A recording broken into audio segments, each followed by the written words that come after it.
Hello and welcome to the Mini School of Life YouTube channel. My name is Nico, Mini School of Life, creative writing for the children and educational advice for the adults.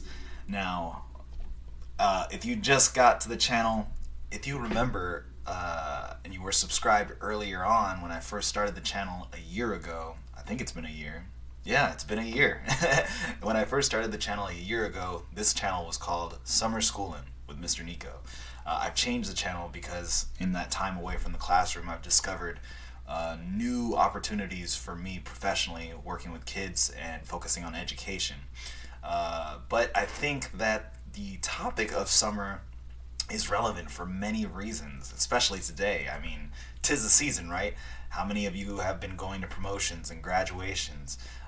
Teachers either organizing it, and admin organizing it, parents attending, old teachers going to old students.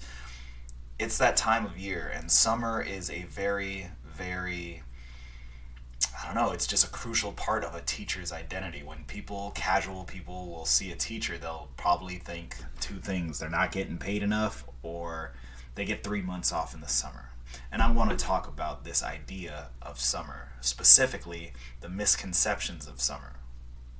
Now, in the last video I made, it was about teacher pay and how I didn't really think that it was the most pressing issue facing teachers. I think that there's much more pressing matters to attend to. You could go ahead and watch that video to agree or disagree with me. Today, I think this topic of summer ties in just a little bit into that last topic, because when it comes to people that have criticisms of teachers and the things that they quote unquote complain about, they'll usually say something along the lines of, "Oh my gosh, teachers are so entitled. They know that, or don't they see that they have 3 months off built into their job? I wish I can have 3 months off my job. They should stop complaining." Now, I totally believe that there are a lot of areas where educators and teachers are very entitled. I will make a video of that in the future. But this is one of those misconceptions that I just cannot let pass. And it's this misconception that a summer for a teacher is 3 months of pure bliss. People do not understand that 3 months that is given to us. It's not just all right, I walk out of the classroom and instantaneously I am experiencing Mai Tais on the beach, something that no one else can experience in their jobs where they go year round. In this video today, I want to focus on really painting a picture of the reality of a teacher's summer. I'll speak through my own experiences and we'll go from there. So I thought of many ways how to approach this topic, and I think the best way to do it, at least the one I've settled on, is kind of giving a picture of how my mindset was heading into the summer, because I think a lot of people will agree, teachers will agree, that the school year doesn't just stop. Like you can see the video I made on the unrealistic expectations of teachers. As a human being, you cannot go from juggling that many tasks a day to a point of overstress and then just suddenly cutting it because the calendar says so. There is a transition period of at least a week, at least, and that's not even doing a service to yourself. A week or 2 weeks where you have to pump the brakes to get into the zone of summer. I am a really big fan of combat sports and martial arts. For me, I'm going to draw this analogy for a teacher's relationship to the summer and a school year's relationship to the summer. So teaching and going through a school year, getting through a school year, is like getting through a fight. Of course, this is just figuratively speaking, but how the fight goes, how the school year goes, is totally dependent on the independent teacher. You could have had an amazing fight and you were just comfortably making it to the end. No problems. That's all good. You could also have your ass beat for the first couple of rounds and then suddenly adapt and find some successes along the way and make it to the end. Or in the worst of circumstances, you can have a school year that just beats you pillar to post, and you are just fighting to survive to the final bell. In my case, heading into my first summer after teaching, and by the way, my first year teaching was during that distance learning year. I was called in the 11th hour, literally 3 days into the school year starting, to be a full year distance learning teacher. I got hired for a job that didn't exist months before. And anyways, for me, in regards to the fight analogy, that year was, heading into the summer, was like getting through a fight, doing incredibly well, but as the ref raised your hand to announce the victory and you go to shake the hand of your opponent the school year, I just got clocked way after the bell in the most unprofessional and dirty fashion. So I'm going to tell you a story of what exactly I was carrying into that year, just to make the point that a teacher cannot just enter the summer. They have to kind of make peace with what happened that year, understand and make assessments in order to be even better, or hopefully better, or back to stable for the oncoming year. The 2020-2021 school year was my first year teaching, and I was teaching in my own backyard. I loved it. I mean, I hated the job. I mean, that distance learning was a failed and should be looked at as a failed experiment on all the adults who argued that that was the best option for a generation of kids. That's a whole nother issue. You can probably find tons of videos critiquing just the problems of having children learn from home and not be around people. Anyways, in that year, around the January mark, I haven't told this story, but around the January mark, I have, most of the classes are found on the Google Classroom. And, we'll play, me and my co-teacher, a former principal of 7 years at the time, me and my co-teacher would post assignments on this Google Classroom. And for a random math assignment, there were there was one kid to start, one boy, who just spammed the comment section with questions. And in his ramblings of whatever he was asking, a girl comes in and says, "What is where and what is happening?" misspelling the words like the boy did. The boy immediately responds, "Hey, that's not nice. Don't make fun of me." And I go in, I jump on, and I just write, "Hey, boy, if you have a question, please don't spam the chat. Just ask it once, and we'll get to you." And then to the girl, "Hey, people don't spell correctly all the time. Please don't be the spelling police and judge people's spelling in every forum." Me and my co-teacher saw it. We talked to the group during a whole group session just to talk about this. Didn't name the names, deleted the comments, and we moved on from there. At least I thought so. I went to bed that night, and when I woke up in the morning to check my email inbox, I noticed that I have an email at 4 o'clock the last day, 8 o'clock last night, and 7:30 this morning. From who? From the girl's parents. Turns out that my co-teacher had sent an email to the parents informing them of this situation without telling me.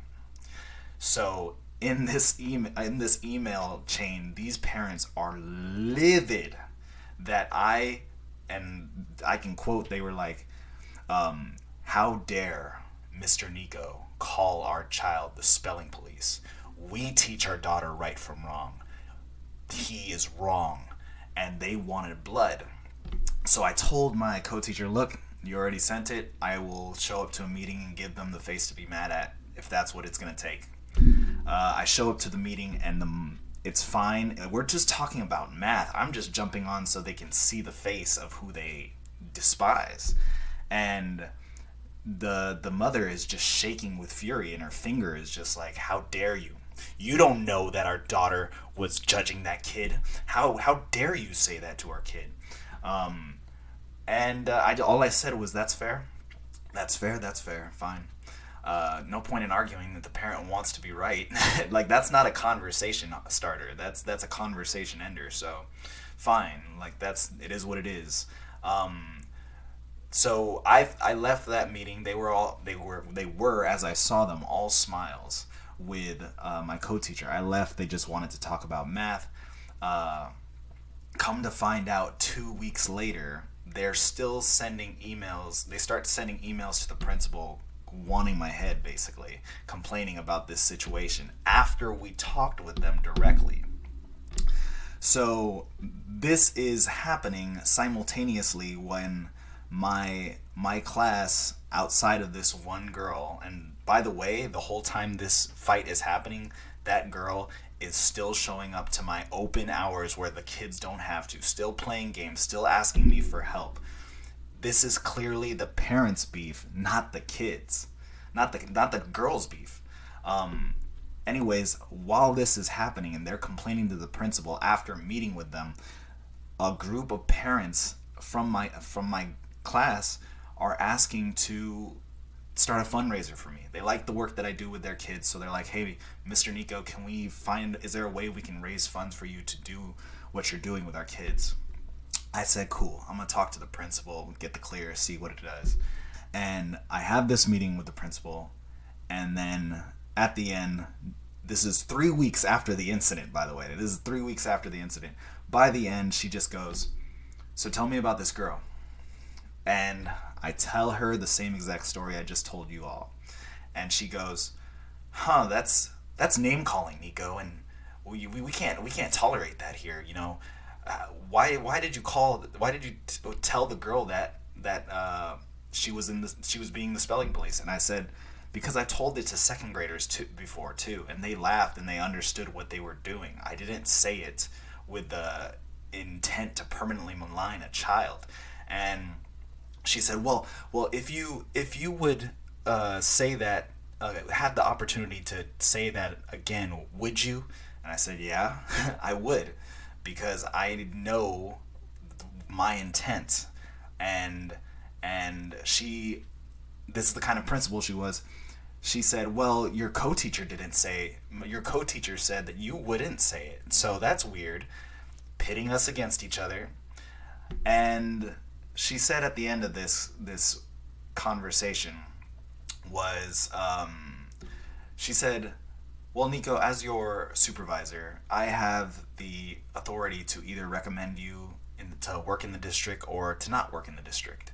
And I don't think I can recommend you. So you can either go through the year and have to write on your application for the rest of your days teaching that you were not asked to return, or you can resign right now and basically expunge that kind of off your record." I didn't even argue, because I've had this principal. This principal is her MO. I actually ended up calling the union afterwards, and they told me, yeah, this principal has a pile of dead bodies from just new teachers or teachers she did not like. She is a micromanaging person, and you are just in that pile of new teacher bodies. The fact that I didn't have tenure at the union, there was nothing that they could do. So I resigned, and I didn't tell any of the students that I resigned and I was leaving until the end. And the school year, I found that out in February, and I had to resign in February. And the school year was so great that at the end, the students actually, in street chalk, without telling me, at the end of the year, they found my apartment and they painted this little piece right on my front sidewalk. That is the teacher that was forced to resign. And this is what I was carrying going into my first summer. So my first summer was just all about steeling myself for what's coming next. Despite being told to resign and having an administrator who was just, and it's not just her, this is a type of administrator that is seen in a lot of public schools. They will kowtow to parents because they're so petrified of any backlash, and they won't stand with the teachers. That type of administrator exists everywhere. Despite all that, I'm applied to a new district, and I just said to myself, this is a big opportunity. One, I need to do this because if I walked away from education right now, my credential wouldn't be cleared, and I would be leaving on a very bitter note. I care too much about this to leave in such a resentful way. No, it's not worth it. And I also had the opportunity to find out if my success in my last school district, despite the resignation, my success with the kids and the families was excellent.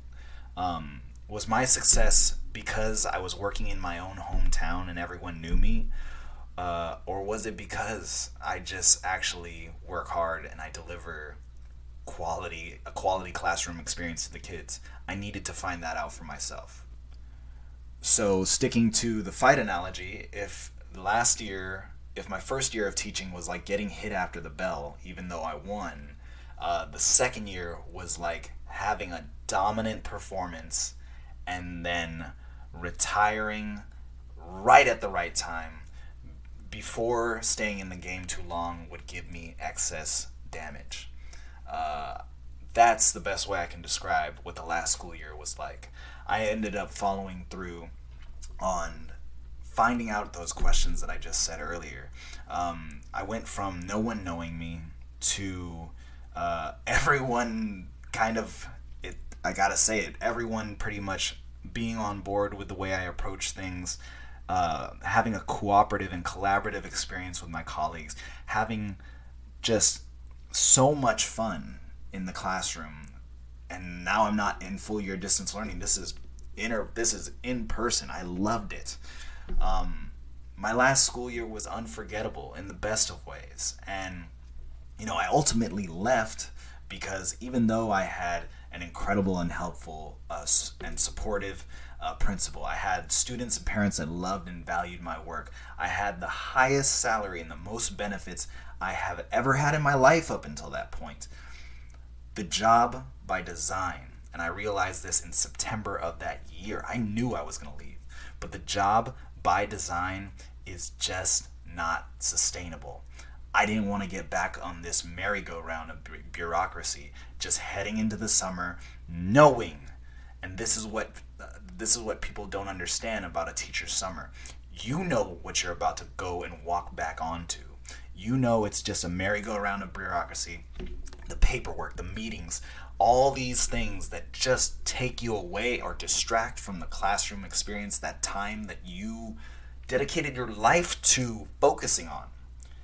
There are so many things thrown in your vision that just make it so hard to focus. You can say no to a lot of things. I did all of that stuff, but it couldn't stop the ridiculousness of the job.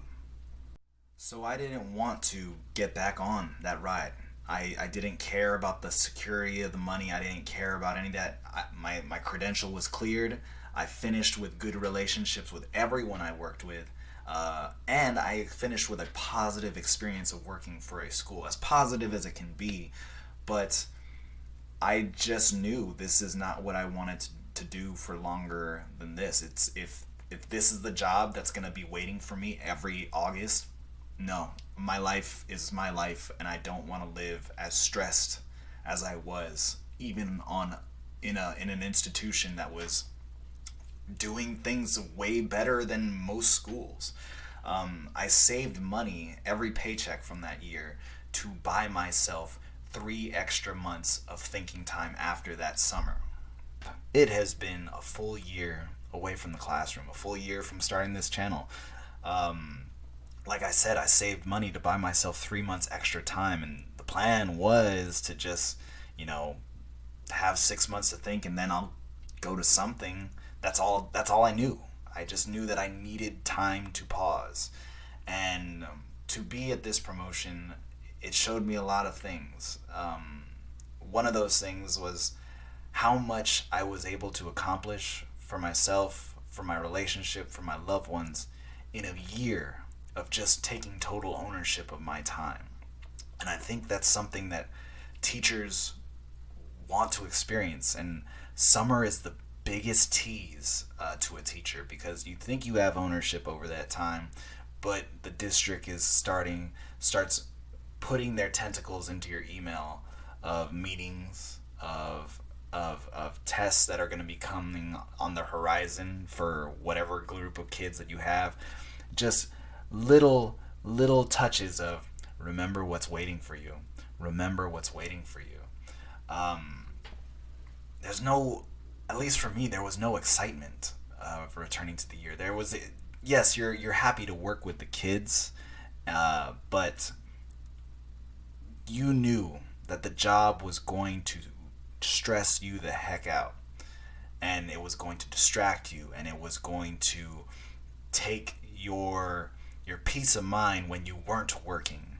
A real summer is what I experience, and that is complete control over what I choose to do in my life. I get to study when I want to.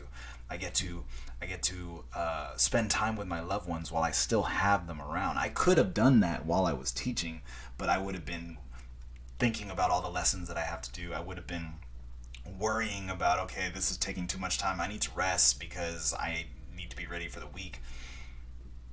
No, I just get to be and live the life that is right in front of me, and it's a beautiful thing, and it's a rewarding thing, and it's something that I wish more teachers can experience with their summers for a lot longer than just, I posted a poll for just 2 weeks before they start dreading, for just a month before they start dreading. The job as it's structured does not nurture this kind of mental and spiritual freedom that I've managed to find leaving a classroom. I still work with kids because in that year away from the classroom, I didn't imagine myself doing plenty of things. I didn't imagine that I would run my own program where I have 20 students now working with me on a weekly basis. I wouldn't imagine that I can understand a full speech in a second language, because I wasn't planning on learning a second language after I left teaching. But 6 months ago, I started seriously studying Spanish, and I'm not going to speak Spanish here. I won't speak until I'm fully confident in my fluency. But I was at that promotion listening to the principal give a speech in Spanish, and I understood every word she said. That was just a huge aha of, oh my gosh, the personal growth that I've managed to work for in just half a year, in just a year.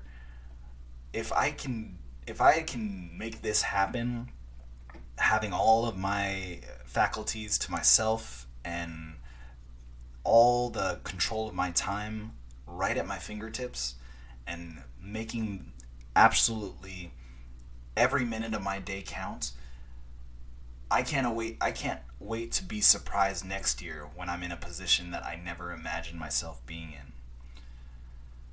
Teachers, I hope you have a really restful summer. I know that you might be already thinking about what's coming up, but if you just go into your summer and just go straight into watching movies and going on vacations, but never thinking of all that opportunity for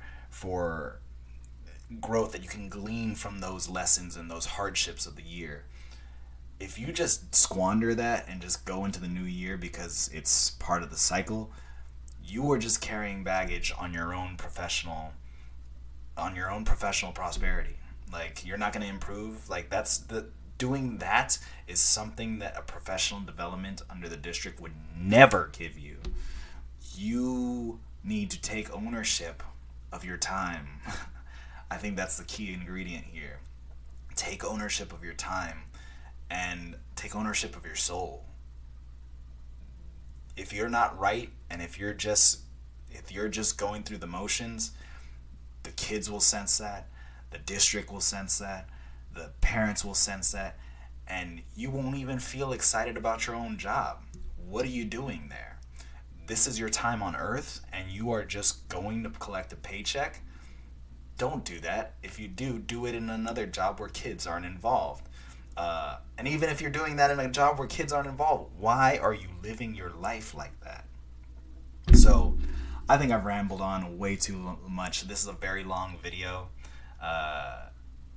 Summer.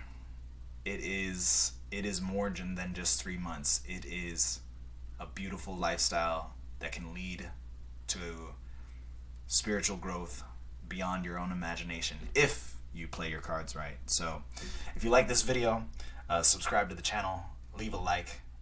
If you didn't, leave a dislike in the comments or something. I'm happy with all the engagement, and I'm looking forward to seeing you again soon.